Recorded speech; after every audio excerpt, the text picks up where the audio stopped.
Hi and welcome to the Hyborian Insider. My name is Erling Ellingson and I'm going to take you into the core of Age of Conan. Alright, so it's been 4 months since we launched Age of Conan, and during that time we've been putting a lot of time and effort into making Age of Conan an even better game by addressing the concerns of you the players and just generally improving on the entire gaming experience. Now, our main focus right now is on the live game and making new additions and making new improvements based on what we want to do with Age of Conan, but of course also listening to the feedback that you, the players, are giving us.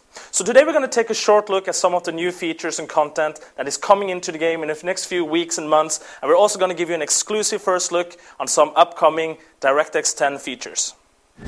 Now, one of the things that we've been hearing from you, the players, is that you want more content at level 55. So our first big content update is Ymir's Pass, this place that you can see right behind me here. Now, there's a dramatic storyline taking place here. You have basically an unholy alliance between the Stygians and the bandits of Atzal, who's invading this place and causing a lot of trouble for the Cimmerians living here. Now, we're also adding a lot more Robert E. Howard stories into the game with this update. For instance, here you can see the Frost Giant's daughter running behind me, and I'm sure that you lore buffs out there know what I'm talking about. Now, there's also these zone-wide earthquakes taking place throughout Ymir's Pass that's actually caused by the son of a god, and as a player you will actually have to investigate the causes of these earthquakes. Now, that investigation is actually going to take you into this next place that you can see behind me here. This is the Amphitheater, a level 60 plus dungeon that we're adding into the game with this update. Now, in this dungeon you will have lots of new quests and lots of new monsters that you have to kill, and some new gameplay mechanics as well. For instance, you have to destroy these portals that are spewing out more monsters. So there's a lot of dramatic encounters. For instance, here you have the Devourer behind me right here, and you will actually have to use this guy, the Devourer, in order to save this guy, the Frost Father. So this is basically a good example of how we're trying to bring more epic storylines into the game with all the content updates that we're going to be adding in the next few weeks and months. So if we look even further down the road, of course, you have even more content coming into the game. For instance, you have Tarantia Commons, a new level 40 plus area to the city of Tarantia, where you'll be taking part in this gang war going on between two gangs. You'll be climbing up walls, dropping onto rooftops, sneaking into people's homes, and just living the life that Conan himself did when he was a young adventurer. We're also adding several new high-level dungeons, action-packed high-level dungeons. We have one for the Thunder River area, and we have one called the House of Crom.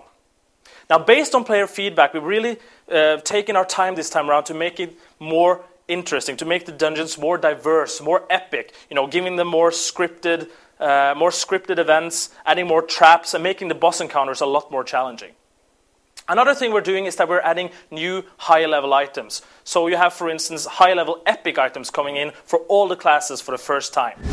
One of the most positive areas of feedback that we've been getting on Age of Conan is that it's a fantastic-looking game. And right now we're working very hard on bringing that visual quality to the next level with DirectX 10 functionality. Now, DirectX 10 is going to allow us to introduce a range of new fantastic graphical features into the game, and today we want to give you a short glimpse of some of those graphical features that will go into the DirectX 10 version of the game.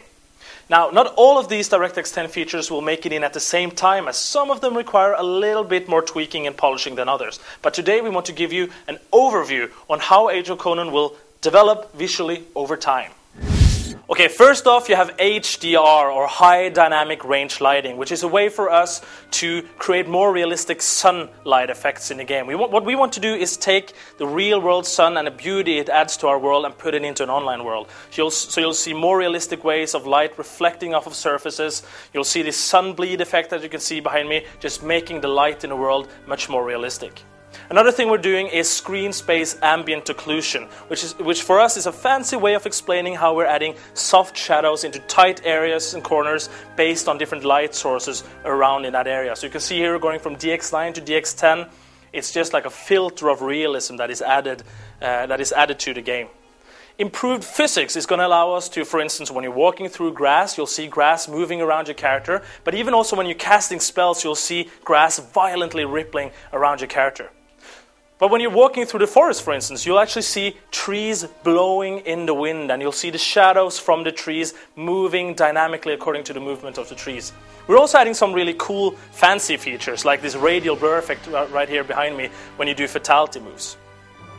Another thing is volumetric point lights that just adds more size to lights, give them more glow. And when you combine that with volumetric fog that you can see here, it just adds a lot more atmosphere and depth to the different areas.